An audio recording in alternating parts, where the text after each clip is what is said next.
exiting the European Union. Secretary Stephen Barclay. Thank you, Mr Speaker. As the Leader of the House set out earlier, the options that the House considers this evening should be deliverable, and it's clear a number of the options, the amendments before the House, fall short of that test. But as the Shadow Secretary of State, the Honourable and Learned H&O, as just two examples. But as the Shadow Secretary of State said, there are 47 backbenchers, and he and I do have quite a few opportunities to debate these issues, so I will, like him, try and keep comments short this afternoon.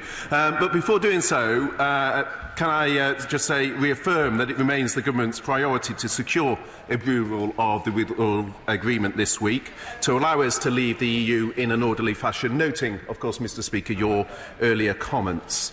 It is only by doing this that we can be guaranteed to leave the EU on the 22nd of May and not face a cliff edge in 2 weeks' time. In order to maximise our ability to secure that approval, the Government will, later today, table a motion for the House to sit this Friday. This will be taken as the last order of business tomorrow, and my right honourable friend, the Leader of the House, will confirm business for Friday in her business statement tomorrow morning. While I appreciate it may cause some inconvenience, I hope all members would agree that it is better to have it and to not need it than to need it and not have it.